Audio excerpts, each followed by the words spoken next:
So friends, welcome to my channel iZoom 360. ఇవాళ వీడియోలో వచ్చేసి ఫ్రెండ్స్, నేను ఒక మాస్టర్ స్టూడెంట్ అయితే ఇంటర్వ్యూ చేస్తున్నాను.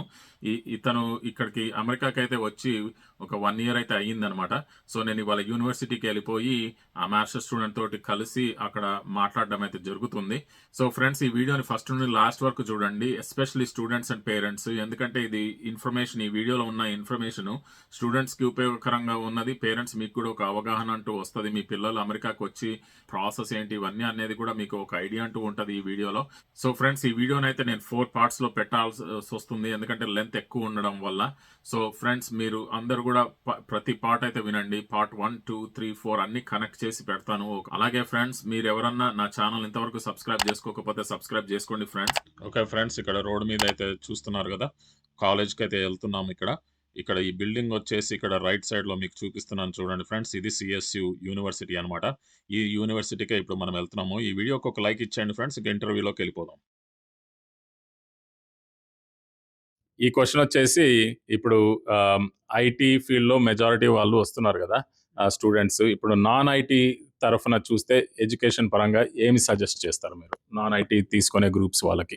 నాన్ ఐటీకి అయితే ఇక్కడ నేను చూస్తున్నాను ఎప్పుడో లైక్ కాలేజ్ ఫేర్స్ కానీ ఇక్కడికి వెళ్తున్నప్పుడు టెక్నికల్ కన్నా నాన్ టెక్, ఎందుకంటే మార్కెట్ ఈస్ లైక్ 2 ways అనమాట. If technology gross always there is non technical also is coming. ఇప్పుడు ఎలా ఉందంటే టెక్నాలజీ లేదు కాబట్టి నాన్ టెక్నికల్ ఎక్కువ అంటే ఆపర్చునిటీస్ ఎక్కువ ఉన్నాయి. సి లైక్ సివిల్ ఇంజనీర్స్ కానీ, ఈసీ వాళ్ళకి కానీ, నాన్ టెక్నికల్ మెకానికల్ వాళ్ళకి చాలా ఆపర్చునిటీ. ఎందుకంటే ఇట్స్ ఎవర్ గ్రైండింగ్. బిల్డింగ్స్ కట్టడం ఆపరు, కార్లు వాడడం ఆపము. టెక్నాలజీస్‌లో ఏందంటే మనిషి ఇక్కడ ఉండాల్సిందే. ఇక్కడ మనిషి లేకపోతే నడవదు. ఇక్కడ ఏందంటే ఆపర్చునిటీ చాలా ఉన్నాయి యూఎస్‌లో. ఇప్పుడు సివిల్‌లా ఇక్కడ క్లీవ్‌లాండ్‌లో నేను చూసింది ఏందంటే బ్యాంకింగ్ సెక్టర్స్ చాలా బాగున్నాయి. బ్యాంకింగ్స్, ఫైనాన్షియల్ సెక్టర్స్ చాలా ఆపర్చునిటీస్ ఉన్నాయి. నేను జాబ్‌లకు జస్ట్ రీసెర్చ్ చేస్తుంటే లైక్ ఇప్పుడున్న మార్కెట్‌కి మాత్రం 80% ఇక్కడ మాత్రం జాబ్‌కి చాలా ఉంది. ఫైనాన్షియల్ వాళ్ళకి ఏమంటారు, ఈ అకౌంటింగ్ వాళ్ళకి చాలా ఆపర్చునిటీస్ ఉన్నాయి. అలానే సివిల్‌లో గూడా ఉన్నాయి. ఆపర్చునిటీస్ అయితే ఉన్నాయి.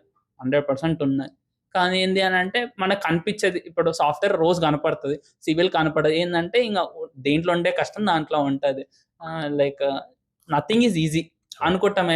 మేమ్స్ ట లైక్ ప్రిఫరబుల్లీ నేను చూసానన్నమాట. వెనెవర్ అంటే లైక్ టెక్నాలజికల్ సైడ్ ఏముందిలే, ఈడ కూర్చొని ఏముంది ఆడుతూ పాడుతూ పని చేయొచ్చు బయట కూర్చొని అని. ఎండలో తిరుగుతూనే ఒక వాల్ కట్టాలి అంటే ఎంత కష్టమో కట్టిన తర్వాత అర్థమవుతుంది. Nothing is easy. Right. Very good. Okay. So Tarun, ఇక్కడ నెక్స్ట్ క్వశ్చన్ వచ్చేసి, సో మీరు పడే బాధలు మీకు తెలుసు, మీ ఎడ్యుకేషన్ బాధలు మీకు తెలుసు, మీ జాబ్ విషయాల్లో బాధలు పడేది మీకు తెలుసు. కాబట్టి మీరు ఈ ప్రెషర్స్ అన్నిటిని కన్సిడర్ చేసి పేరెంట్స్కి మీరు ఎటువంటి సజెషన్స్ ఇవ్వగలుగుతారు? ఎందుకంటే పేరెంట్స్ దగ్గర నుంచి ఎంతో కొంత మీకు ప్రెషర్ ఉంటుంది కదా. సో మీరు పేరెంట్స్కి ఏం చెప్పాలనుకుంటున్నారు? Good question sir. అందరూ ఎంతసేపు ఉన్న స్టూడెంట్స్ అంటుంది గానీ, అంటే ఇప్పుడు సపోర్ట్ ఎంత ఇస్తారో పేరెంట్స్ తెలియకుండా ప్రెషర్ ఇస్తున్నారు. అంటే లైక్ అందరూ అదే దారిలో నడిచారు కదా! నువ్వు గూడా ఇప్పుడు ఎట్లా అయిపోతుంది మాస్టర్స్ అనంటే, ఒకప్పుడు బీటెక్ అయిపోయింది ఇప్పుడు మాస్టర్స్. ఒకప్పుడు ఏముంది, అందరూ బీటెక్ చేసి నువ్వు గూడా చేయాలి. 10 మందిలో 9 మంది బీటెక్ చేస్తే నువ్వెందుకు సెపరేట్‌గా చేయాలి, నువ్వు గూడా బీటెక్ చేయాలన్నట్టు అలా అయిపోతుంది మాస్టర్స్. పేరెంట్స్ ఏమైతుంది ఇప్పుడు మధ్యలో వీసాలు చాలా ఇచ్చాడు. వీసాలు చాలా ఇచ్చే వరకు ఏమైంది, అందరూ ఎళ్తున్నారు. నువ్వు గూడా అప్లై చెయి, నీకు గూడా వస్తది. అక్కడ బీటెక్ తర్వాత ఫ్యూచర్ ఎట్లుందో ఇప్పుడు గూడా మాస్టర్స్ తర్వాత అట్లనే ఉంది ఫ్యూచర్. అక్కడ జాబులు లేవు, ఇక్కడ జాబులు లేవు. ఇప్పుడు ఏమైపోతుంది అంటే పేరెంట్స్ ఒకసారి ఆలోచించండి.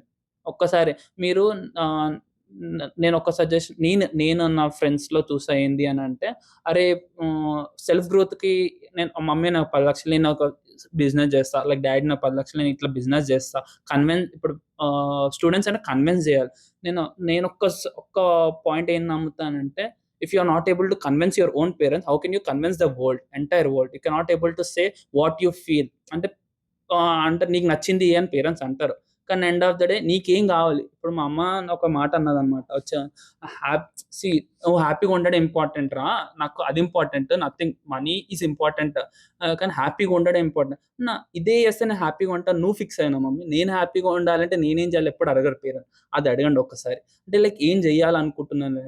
అందరూ చేస్తున్నారని ఏమంటారు, పక్కింటోడు అబ్బాయి ఎళ్ళాడు కాబట్టి నువ్వెళ్ళాలి అని మాత్రం పంపియకండి. ఎందుకంటే ఇక్కడ మార్కెట్ మంచిగా లేదు. ఏం చేసినా తప్పు అంటే, నువ్వెళ్ళావు, నువ్వేదైనా చెప్తావు అని అనుకోవచ్చు కానీ, మేమొచ్చాక ఫీల్ అయితున్నాం. అరే! అక్కడే ఉండిపోయుంటే బావుండు అనే ఫీలింగ్‌తో ఉన్నాము. రైట్. సజెషన్ అయితే జస్ట్ అడగండి. కూర్చోబెట్టి ఎందుకు ఒకటే జనరల్‌గా నేను లైక్ క్వెషన్ ఆస్కింగ్, ఏదైనా వై నాట్ అని ఆలోచిస్తానన్నమాట. ప్రతి ఒక్కరు నాకంటే అంటే నేను నేను కుల్లా చెప్పాలి అనంటే ఓకే. ఇక్కడికొచ్చి ఇది చేద్దాము అని గాకుండా ఇక్కడికొచ్చి ఏదో చేద్దాము అని వచ్చా. లైక్ ఆర్ ఎల్స్ లైక్ అందరూ ఎళ్తున్నారని క్యూరియాసిటీతో కూడా వచ్చా. 2 ఉన్నాయన్నమాట నా దాంట్లో. అరే! ఫ్యామిలీ ఇక్కడుంది. అందరికేందంటే ఒక ఒక ఏమంటారు రెస్పెక్ట్ చూస్తుండే. ఆ రెస్పెక్ట్ కోసం అని వచ్చా నేను యూఎస్‌కి బేసిక్‌గా. అరే! ఇంగ చిన్నప్పటికెళ్ళి బ్రెయిన్ వాష్ చేస్తారు పేరెంట్స్ తెలియకుండా. అరే! ఇంగ మా బా మన బా బాబాయే యూఎస్‌లో ఉంటారురా, ఈ బాబాయ్ యూఎస్‌లో ఉంటారు. అంటే అక్కడ లేని పర్సన్ గురించి అంత క్యూరియాసిటీతో చెప్తున్నారు అన్న పాయింట్ ఆఫ్ వ్యూలో వచ్చా. గానీ ఆలోచించుకోండి అంతే. పేరెంట్స్ అయినా లైక్ క్వెషన్ చేయండి. ఎందుకెళ్ళాలనుకుంటున్నావు అన్న క్వెషన్‌కి నీకు ఆన్సర్ ఉంది అని అనుకుంటే రండి. అవతలోడు చేస్తున్నాడు మనం చెయ్యాలి అన్న పాయింట్ మీద రాకండి. పేరెంట్స్‌నైనా అవతలోడెళ్ళాడు, ఈతలోడెళ్ళాడు, ఆళ్ళ జీవితం బావుంది, ఈళ్ళ జీవితం బావుంది అనంటే మళ్ళీ అంటే దీంట్లో ఉన్నట్టే ఇప్పుడు బిజినెస్‌లో ఏసినోళ్ళున్నారు, కోట్లు ఎంతసేపున్నా నెగెటివ్ సైడ్ ఆలోచిస్తారు. వెన్ పేరెంట్స్ మెంటాలిటీ ఎట్లుంటదంటే బేసిక్ సైకాలజీ చదువుతాను నేను. Hmm. Basic human mentality is like whenever they fixate it something at point ఒక మనిషి ఒక ఆలోచనని మైండ్‌లో పెట్టుకుంటారు. అది ఆన్సర్ వచ్చేంత వరకు మనము ఫిక్సేట్‌గా అంటే ఇప్పుడు అరే! వీడు ఇది జేయాలని ఫిక్స్ అయ్యారు పేరెంట్స్. అదే చేయాలని రుద్దుతారు. వేరేది చెప్పిననుకో ఆ బాబాయ్ అట్లా లాస్ ఇప్పుడు నేను స్టాక్ మార్కెట్ అని చెప్పా. అందరూ సంపాదించినున్నారు, మోసపోయినోళ్ళు ఉన్నారు. Like loss అయినోళ్ళున్నారు. ఎంతసేపున్నా నేను స్టాక్ మార్కెట్‌లో పెడతా అని అంటే మా మమ్మీ అదేంది అట్లా easy money is not the like safe money అని అంటారు. Right. Right. It's not about easy money. Different thought process. Different thought process. ఆలోచించుకోండి. Like yeah! అందరు చేస్తున్నారని గాకుండా మీకు యాహ్! నచ్చింది ఏంటో మీరు చేయాలి. పిల్లలతో కూర్చొని మాట్లాడండి. Right. My I am happy that my father whenever everything I can talk with him. Like okay. అమ్మాయిల గురించి గాని, రిలేషన్‌షిప్స్ గాని, మనీ గాని, నేను ఇట్లా చేయాలనుకున్న ఎవ్రీథింగ్ నేను బిజినెస్ వచ్చినా గూడా డాడీకి చెప్తా. ఇదేమంటావు? హ్మ్. Okay. It's right are wrong speak with your parents. మనం ప్రపంచాన్ని మొత్తం చెప్తుంటంగా పేరెంట్స్‌తో ఫ్రీడమ్ ఇవ్వాలి. Parents should give the freedom. Yeah! అంటే ఇప్పుడు పేరెంట్స్ ఒక్క మిస్టేక్ ఏం చేస్తారనంటే, తల్లి ప్రేమతో ఆలోచిస్తది. తండ్రి బాధ్యతతో ఆలోచిస్తాడు. రైట్. కానీ ఒకసారి ఈ రెండిటిని పక్కన పెట్టి వాడేం పాయింట్‌లో ఇప్పుడు సింపుల్ ఒక ఎగ్జాంపుల్ చెప్తా. అంటే ఇది లెంతీ అని రైట్. రైట్. నో. నో. చెప్పు. ఓకే. యాహ్! సింపుల్ నేను ఒకసారి నా ఫ్రెండ్ హ్మ్. ఆహ్, వాళ్ళ మమ్మీ వచ్చి లైక్ చెప్తుండే అనమాట. ఇట్లా రా నేనింత ఫ్రీగుంటా, నేనింత ఫ్రీగుంటా కానీ నాకేం చెప్తలేదు. బాధపడుతుంది. ఏం బాధపడుతుంది నాకు చెప్తలేదు, బాధపడుతుంది. నాకు చెప్తలే అంటే ఒక్కటే అన్నా. ఇప్పుడు అంటే సింపుల్. ఇది ఇది సినారియో కాదు. జస్ట్ ఎగ్జాంపుల్ చెప్తా. మీరు నాకేం చెప్తలేరు అని వాళ్ళు బాధపడుతున్నారు పిల్లలు అని ఆలోచిస్తారు గానీ, నేను సింపుల్ చెప్తా. అంటే దీంతో మీకు అర్థమైపోతది.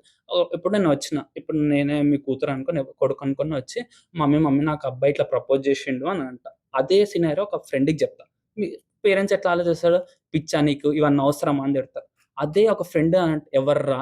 ఫస్ట్ వెరిఫై చేసుకోండి. సిట్యుయేషన్ ఏంటి? సిట్యుయేషన్ ఏంటి? అనలైజ్ చేయండి. అంటే వెంటనే ఎమోషన్ ఫస్ట్ వస్తది. ఫస్ట్ ఎమోషన్ ఫస్ట్ వచ్చిన తర్వాత థాట్ ఫస్ట్ వస్తది. థాట్ ఫస్ట్ వచ్చిన తర్వాత ఎమోషన్ నెక్స్ట్ రావాలి. హ్మ్. ఆ పేరెంట్స్‌లో కూడా కొంచెం ఆలోచిస్తే మీకు ఇంగా ఒక గ్రేట్ బాండ్ ఉంటది ఫస్ట్. రైట్. ఓకే. హ్మ్. సో మరి నీ ఫ్యూచర్ ప్లాన్స్ ఏంది? నువ్వు ఇక్కడ సెటిల్ అయిపోవాలనుకుంటున్నావా? లేకపోతే మళ్ళీ ఎడ్యుకేషన్ అయిపోయినాక తిరిగెళ్ళాలనుకుంటున్నావా? ముందైతే అంటే ఒక సజెషన్ ఆర్ మెంటాలిటీ ఎట్లుంటది అనంటే క్యూరియాసిటీతో వస్తాం ఇక్కడికొచ్చే ముందు. అరే! లగ్జరీ లైఫ్ లైక్ మన మనం ఇక్కడ నేను రావాల్సిందని నా 80% ఫ్యామిలీ ఇక్కడే ఉంటది. యూఎస్‌లో వెల్ సెటిల్డ్ అందరూ గ్రీన్ కార్డ్‌లు అన్నున్నాయి. All okay. They are okay. ఒక ఒక చిన్నప్పటికెళ్ళి అది ఉంటది. వాళ్ళొచ్చినప్పుడల్లా ప్రతిసారి అర్రే! వాళ్ళకొక రెస్పెక్ట్ ఇస్తారు. అరే! యూఎస్‌కొచ్చారు కదా! అది ఇది అని. రైట్. ఆ రెస్పెక్ట్, ఆ క్యూరియాసిటీతోనే వచ్చా. వచ్చాక అనిపించింది. ఇక్కడ one thing I feel luxury life ఉంటది. హ్యాపీ లైఫ్ ఉండదు. యాహ్! ఇక్కడ యూఎస్ వస్తే అయితే లగ్జరీ లైఫ్ ఆబ్వియస్‌గా ఉంటది. మనీ వస్తాయి. లగ్జరీగా బతుకుతావు గానీ, హ్యాపీ లైఫ్ ఉండదు. అక్కడ ఫ్యామిలీ, ఫ్రెండ్స్ అంతా బావుంటది. సర్కిల్ అంతా బావుంటది. నా ఫ్యూచర్ ప్లాన్స్ చూద్దాం. మా డ్యాడీకి కూడా చెప్పేసా.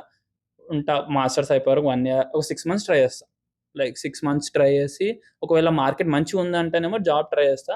లేదు అంటే I will get back to and I start my own company అన్నమాట. ఐడియాస్ చాలా ఉన్నాయి. దాని మీద రీసెర్చ్ చేస్తున్నా. వెతుకుతున్నా కూడా లైక్ ఏమంటారు ఫండ్ రైజింగ్ కోసము చూస్తున్నా. సక్సీడ్ అన్నీ అయినా 1 ఇయర్‌లో అన్ని సక్సెస్ అయినాయి అనుకుంటే రిటర్న్ బ్యాక్ టు హెల్త్ ప్రశాంతంగా అక్కడ ఈ స్ట్రగుల్ అక్కడ పడతా అంతే. ఓకే. Very good. నీ ప్లాన్ కూడా బాగుంది. ఐఎమ్ హోప్ఫుల్ నీకు కూడా అన్ని ఇక్కడ వర్కౌట్ అవుతాయని నేను హోప్ చేస్తున్నాను. సో ఇదండి తరుణ్ కొంచెం మంచి ఇన్ఫర్మేషన్ అయితే షేర్ చేశాడు మన అందరితోటి. ఇక్కడ ఈ ఇన్ఫర్మేషన్ బట్టి మన ఇండియాలో ఉన్న స్టూడెంట్స్ కూడా కొంచెం ఒక అవగాహనకు వస్తారని అయితే నేను అనుకుంటున్నాను. So thank you very much అండి ఈ వీడియో చూసినందుకు. అండ్ థ్యాంక్ యూ తరుణ్, నీకు కూడా చాలా ఇన్ఫర్మేషన్ చెప్పినందుకు. మళ్ళీ నెక్స్ట్ వీడియోలో కలుద్దాం. Okay, bye.